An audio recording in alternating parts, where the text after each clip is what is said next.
should we do a review of 31 suddenly? I thought it was badass. I loved all the killing. Everything. Okay, so Rob Zombie did it like a crowd-funded Kickstarter kind of movie, and the result was this movie called 31, which me and Kevin saw, and it was a good horror movie. It felt very video gamey. Oh yeah, it could have been a I great. love the most. Imagine an online game where like they mix the Running Man, where like basically it's a 4-player, 4-on-4 game. It starts with more people. Well, okay, a 5-on-5 game. So basically, 5 of the players wake up at the bottom of like a dungeon, basically, and they have to fight their way out. Yeah. And then the other 5 players are the murderers who have to stop them from escaping.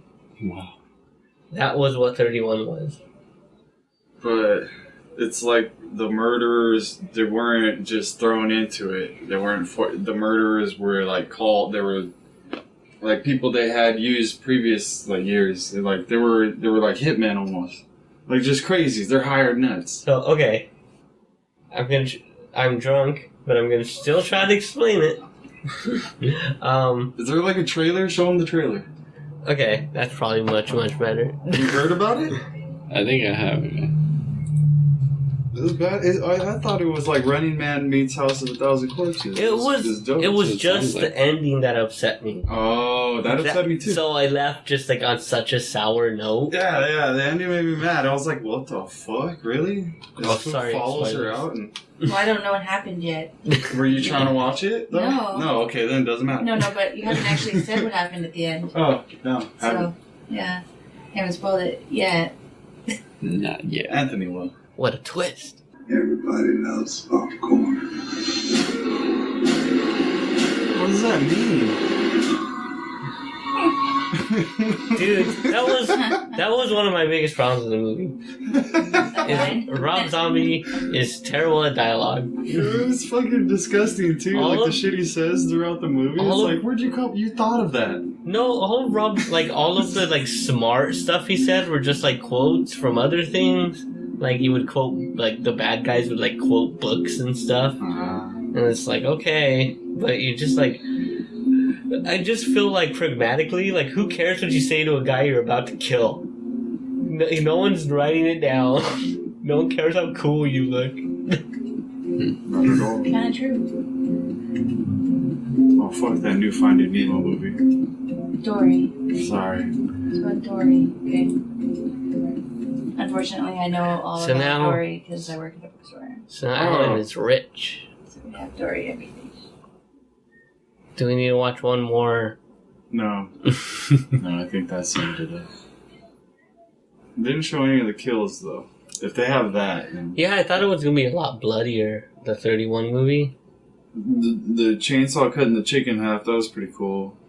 That was about it though. It was quick. It was like maybe the eating the guy, but that was so. Oh yeah, when they were eating. Well, that was another problem. Like I don't even watch that many horror movies, but 31 was like so phoned in. Like every horror movie trope, like it was Rob Zombie had like the black guy dies first, like the 2 white leads, and they made it to the end. The girl always survives. The male and the woman, yeah, and the woman survived. Does the girl trip when she's running from somebody? Yeah. Okay, good. I'm glad he kept consistency. Yeah, he didn't change anything. Yeah, he just made like there was no twist at the end. It was just the twist was the worst part. There was a twist. Well, remember, because they were like, because the girl survives, and they're like, well, this is the first person who ever survived our game, which made me think a lot about how crappy their game was. There's no twist. They basically have like 5 floors. That's why it equated to a video game. Like they start in the basement, right, and then they get first the basement, then the yard where they fight the 2 chainsaw bosses. And then they get into, like, each act in the movie is a different area. Okay. So it's very formulaic. Yeah. Yeah. But that's fine. It's a horror movie. Right. Like, you just want to see how these characters get out of their horrible situation, kind of. You know? And one of them does. Like, basically, the bad guys stick to their thing. They're like the final bad guy. They're like in a face off, but the timer runs out. So they're like, you win, and then like the rich people are like who run the game. They're like, well, what do we? No one's ever won before. What do we do now? What do we do with this person that knows all about? Yeah, you can't let him go. Yeah, and I thought the coolest thing. I thought anyone who wins gets to become a psycho murderer in the game. Like you get to become a boss. Yeah. I thought that's like. So okay, like so basically, like all the rich people are squabbling, and she's like slowly escaping because she's all beat up. So she's just walking down like this desert road, trying to find help.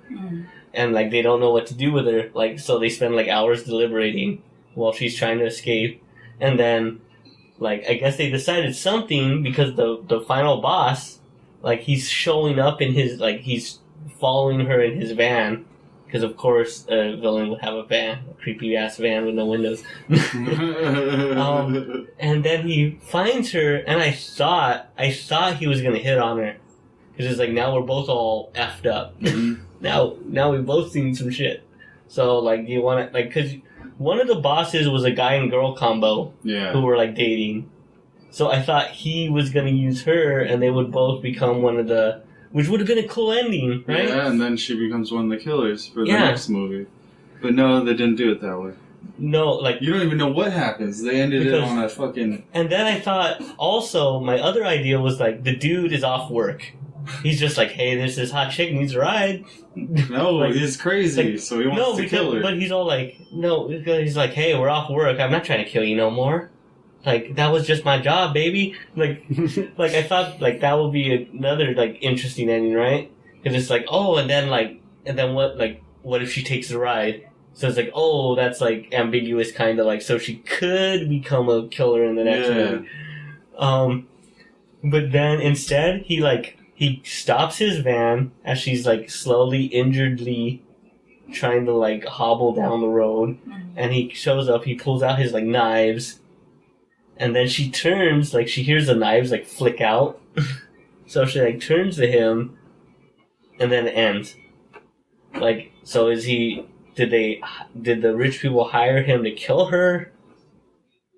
Does he just want to kill her himself because she was able to win and beat him? Or is he just gonna stab her a bit and kidnap her? Like, they didn't give us an ending. Like, okay, they're playing a game. Ending. They're playing a game, and all you want to see is, does the person win the game or do they lose? And then they didn't give us that, because we don't know if she won or lost. Shit. It's like if they called the lottery numbers and they cut off the last number. Then they're like, please mail, if you want. Please mail us a letter to find out the last number. Yeah, it sounds like a Rob Zombie movie. That was our review of 31. What's the significance of 31? I don't know. They don't even tell you that. No, they did, but like by that point we were kind of high and drunk, and like it was just some stupid throwaway line. It was just like in Suicide Squad, some kind of Suicide Squad. Yeah. It was just like that. Blah blah blah. 31. What did I miss? They said 31. I was like, I missed it though. Do you know if it has anything like? Does it just mean something to that story, or does it mean something in reality? Yeah, you really want to know? When I thought, well, I actually want to now, but they didn't tell us either. They didn't.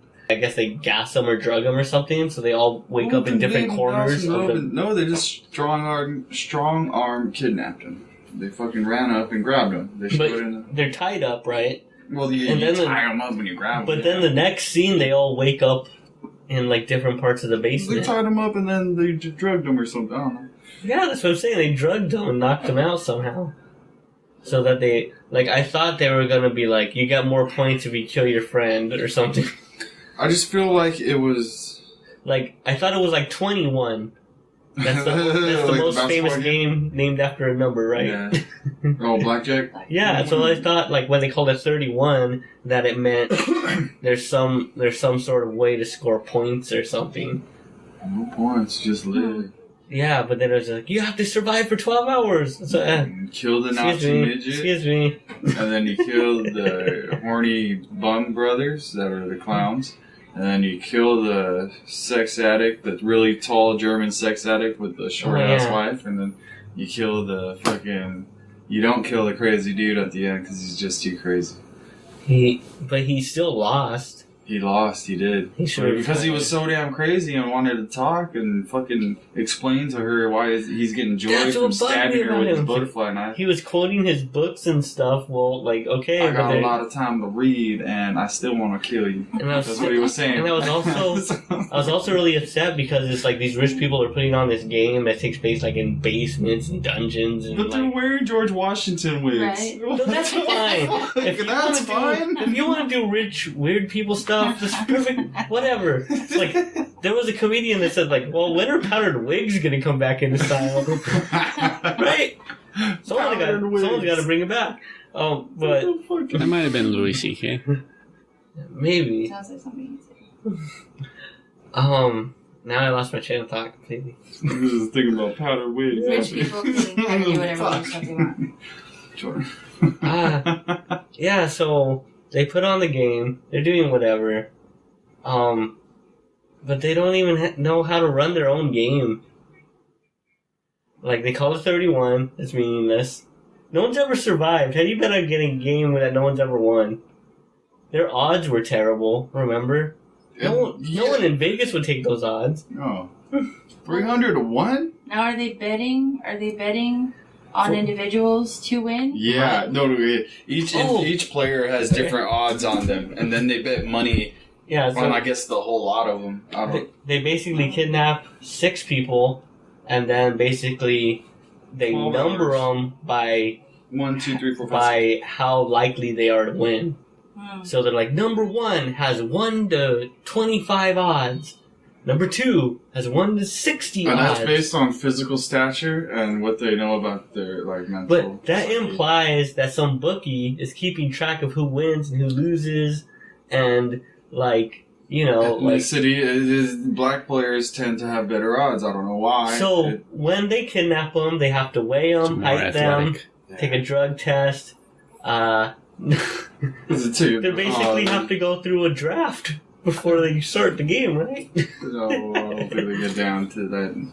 Like, they gotta see how high they jump.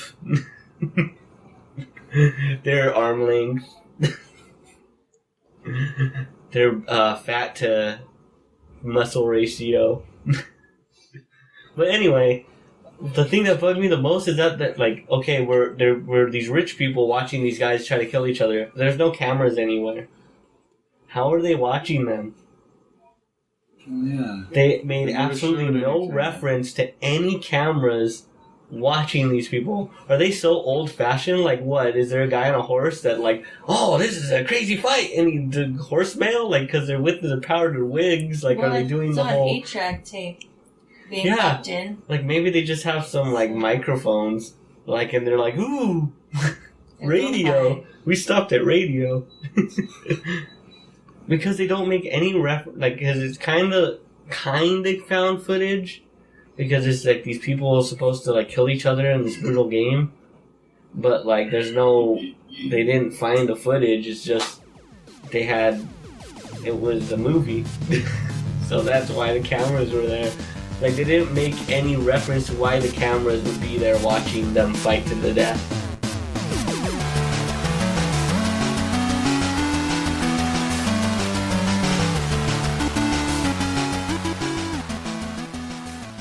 Thanks for listening to the Bystanders podcast.